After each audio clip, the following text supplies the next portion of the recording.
Assalamualaikum warahmatullahi wabarakatuh. Perkenalkan, nama saya Eki Yuda Asgara dari program studi Pendidikan Bahasa Inggris semester 5, kelas 5G.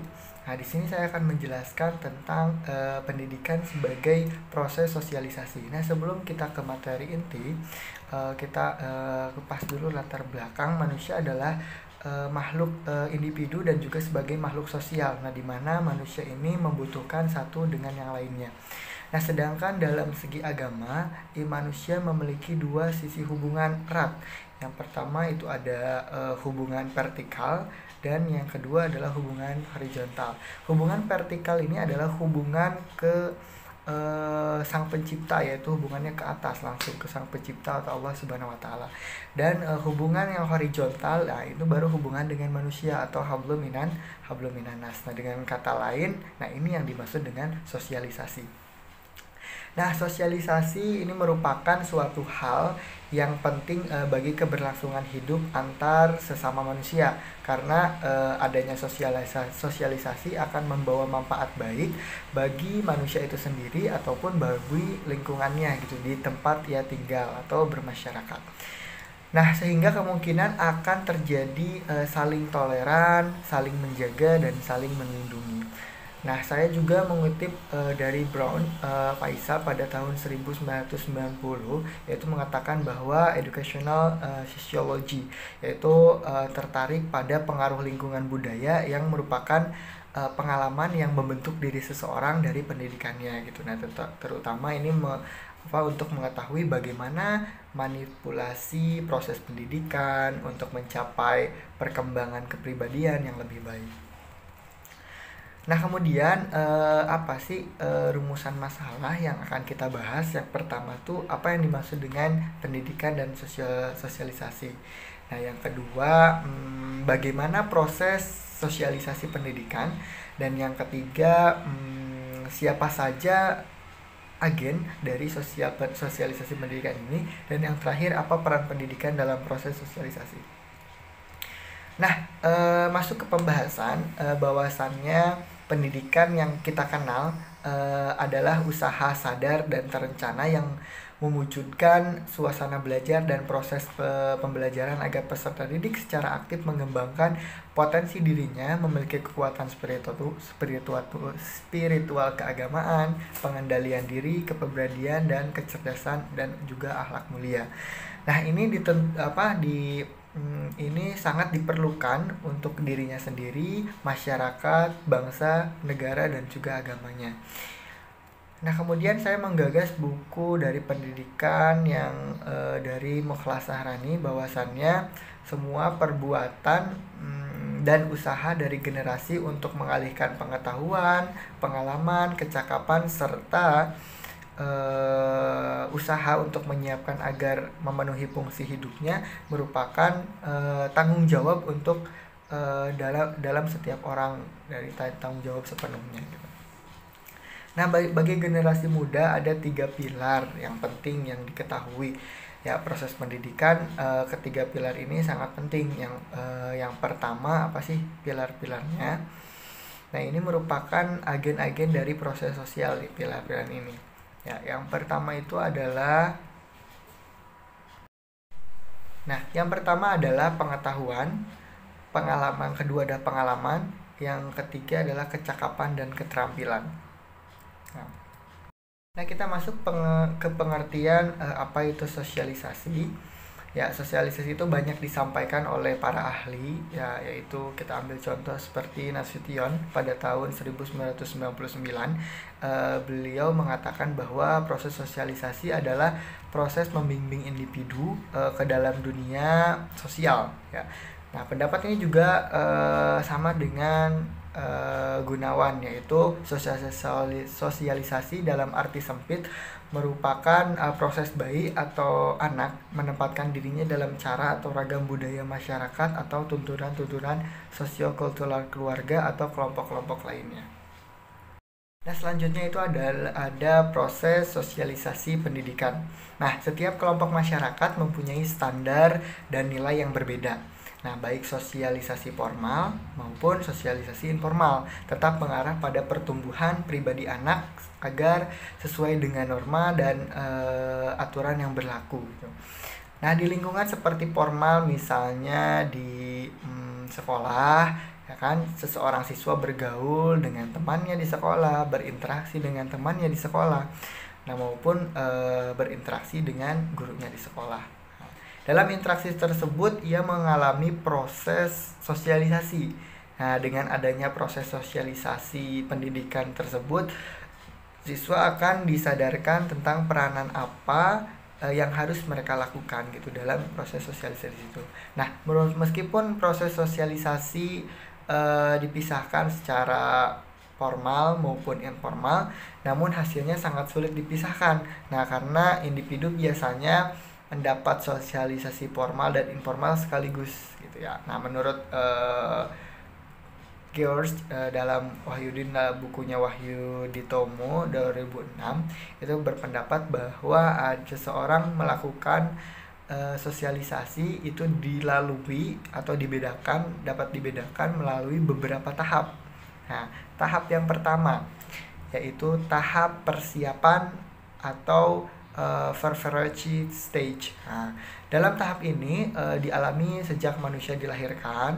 Seseorang anak mempersiapkan diri untuk mengenai dunia sosial termasuk untuk memperoleh permohonan tentang diri. Pada tahap ini juga anak-anak mulai melakukan atau meniru meskipun tidak sempurna. Nah, jadi biasanya dilakukan oleh anak-anak ya, tahap persiapan. Nah, kemudian setelah masuk ke tahap persiapan, nah ini tahap meniru atau play stage. Nah, tahap ini ditandai dengan semakin sempurnanya seseorang anak menirukan peran-peran yang dilakukan oleh orang-orang dewasa atau kegiatan-kegiatan yang dilakukan oleh orang dewasa, mereka tiru. Nah, ini disebut dengan play stage atau tahap meniru. Nah, bagi seorang anak, orang-orang yang disebut di sini atau mereka tiru, nah itu adalah orang-orang yang berarti atau significant other. Nah, lanjut ke tahap selanjutnya yaitu tahap siap bertindak. Nah, setelah tahap mempersiapkan, tahap meniru, kemudian yang ketiga adalah tahap siap bertindak, nah, atau disebut dengan game stage. Nah, tahap ini peniruan yang dilakukan sudah mulai berkurang, nah digantikan oleh peran yang secara langsung dimainkan sendiri dengan penuh kesadaran, kemampuan menempatkan pada posisi orang lain secara meningkat atau memungkinkan bahwasannya dia mempunyai bermain secara bersamaan atau bisa mengatur kehidupannya sendiri gitu. Nah, ini biasanya oleh orang-orang dewasa gitu ya. Bersamaan itu anak mulai menyadari bahwa ada norma yang berlaku di luar keluarga dan juga ada yang tidak berlaku di luar keluarga. Kemudian ada tahap penerimaan norma kolektif. Nah, atau disebut dengan generalized other. Nah, tahap ini seseorang yang telah dewasa, dia sudah dapat menempatkan dirinya pada posisi masyarakat secara luas. Manusia dewasa menyadari bahwa pentingnya peraturan, kemampuan bekerja sama, atau bahkan mereka tidak mengenal ketidakbersamaan gitu. Jadi mereka sudah tahu pentingnya apa itu sosialisasi gitu ya. Nah, mereka tahu arti sepenuhnya. Nah, ini dari tahap penerimaan norma atau norma kolektif. Nah, kemudian ada agen sosial pendidikan. Nah, ini agen sosial pendidikan adalah pihak-pihak yang melakukan atau melaksanakan sosialisasi. Ada 4 agen sosial nih yang utama. Yang pertama apa sih? Yang pertama adalah keluarga. Nah, yang kedua apa sih? Kelompok bermain atau masyarakat. Nah, masyarakat sekitar atau lingkungan. Yang ketiga adalah lembaga pendidikan sekolah atau lembaga-lembaga lain seperti pendidikan yang ada di Indonesia. Kemudian yang terakhir itu adalah media massa. Nah, ya, media massa atau media sosial sekarang. Nah, pesan-pesan yang disampaikan agen sosial, nah ini berlainan atau tidak selamanya berjalan dalam satu sama lain. Ya, ada yang dalam keluarga harus begini, kemudian pindah ke ranah lingkungan itu berbeda lagi. Nah, mereka itu dianjurkan untuk namanya memahami apa yang harus mereka pahami gitu. Jadi harus memfilter sosial dari luar. Nah, kemudian proses sosialisasi juga akan berjalan lancar apabila pesan-pesan yang disampaikan oleh agen-agen sosial ini tidak bertentangan ya, atau selayaknya saling mendukung, dan juga akan tetapi juga di masyarakat sosialisasi dijalankan oleh individu dalam situasi kompleks pribadi karena kacau jika agen sosialisasi berkelainan. Misalnya seorang anak di rumahnya tidak boleh merokok, tetapi di sekolah malah diperbolehkan. Nah, ini contoh. Kemudian misalnya di sekolah seorang anak diwajibkan untuk mengerjakan pekerjaan rumahnya untuk besok hari dikumpulkan, tetapi pada saat di rumah orang tuanya malah melarangnya untuk mengerjakan PR karena pekerjaan sekolah harus diselesaikan di sekolah. Nah, itu adalah sosialisasi yang berkelainan atau nanti bertolak belakang gitu. Nah, kita akan bahas dulu keluarga. Nah, keluarga itu merupakan unit terkecil yang bersifat universal ya. Nah, jadi terdapat pada masyarakat di dunia bahwasanya satu dunia itu udah pasti ada satu keluarga. Jadi keluarga itu merupakan bagian inti atau nuclear family, agen sosial yang meliputi ayah, ibu, saudara kandung atau saudara angkat yang ada di dalam rumah gitu ya. Nah, peranan agen sosialisasi dalam sistem kekeluargaan awalnya merupakan sangat besar ya. Pengaruhnya sangat besar apalagi untuk perkembangan peserta didik atau perkembangan sikap dan perilaku seorang anak. Yang kedua, kelompok bermain atau masyarakat. Sudah tentu ini pergaulan pertama atau pertama kali manusia itu mengenal apa itu masyarakat, temannya, teman dekatnya, sahabatnya. Nah, itu nanti mereka akan menilai bagaimana mereka bersikap, berperilaku. Nah, itu akan merupakan sikap sosialisasi atau memberikan pengaruh dalam proses sosialisasi terhadap seorang anak atau terhadap seseorang gitu. Nah, yang ketiga ada lembaga pendidikan sekolah. Ini sudah jelas bahwasannya pendidikan formal, seseorang belajar membaca, menulis, berhitung. Nah, ini aspeknya ada dalam lembaga pendidikan. Bukan hanya itu, sebetulnya sekolah juga seharusnya mengatur tentang kemandirian, independence, prestasi atau achievement, university atau kekhasan, sertifikasi atau di lingkungan sosial seorang anak mengharapkan bantuan dari orang tuanya atau dari gurunya.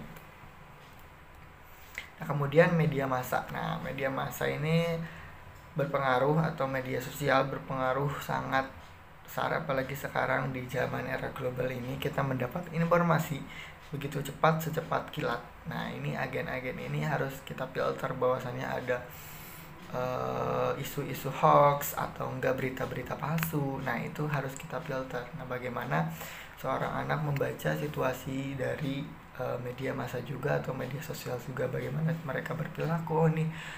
Orang-orang berperilaku di media sosial seperti ini. Nah, itu harus kita perbaiki bersama. Nah, peran pendidikan dalam proses sosialisasi. Nah, ini ya intinya. Pendidikan merupakan investasi jangka panjang bagi masyarakat atau negara. Keduanya itu penting untuk keberlangsungan, kemajuan hidupnya juga. Pendidikan juga termasuk penentu keberhasilan masyarakat dan negara, karena menurut Bursho Casino, ya, pendidikan sejak awal sejarah kehidupan manusia, pendidikan diyakini sebagai alat yang paling tepat dalam membangun peradaban manusia dan keberadaban. Nah, ya, jadi selain itu juga pendidikan merupakan tolak ukur kemajuan suatu masyarakat atau negara atau bangsa, karena semakin pendidikan itu berkembang atau maju dengan baik dalam suatu masyarakat atau negara, maka akan semakin maju pula masyarakat dan negara tersebut. Nah, memahami pendidikan secara keseluruhan yang sangat luas. Pendidikan yang dimaksud adalah pendidikan yang bermakna bagi kehidupan. Anak didik yang menyangkut pendidikan umum, pendidikan agama. Pendidikan umum diharapkan mampu menjadi media anak didik untuk mencapai suatu kebahagiaan di dunia. Nah, kemudian pendidikan agama juga mampu menjadi media untuk kebahagiaan di akhirat. Nah, ini keseimbangan antara kebahagiaan dunia dan kebahagiaan akhirat. Nah, pendidikan ini juga bukan pada dasarnya adalah bukan semata-mata untuk mengejar target lulus ujian nasional agar bisa melanjutkan ke jenjang yang lebih tinggi, tetapi juga pendidikan bisa mengarahkan peserta didik bisa sukses dalam kehidupannya, bisa bermasyarakat, bisa bermanfaat bagi nusa, bangsa, negara, dan juga agama. Oke, sekian dan terima kasih.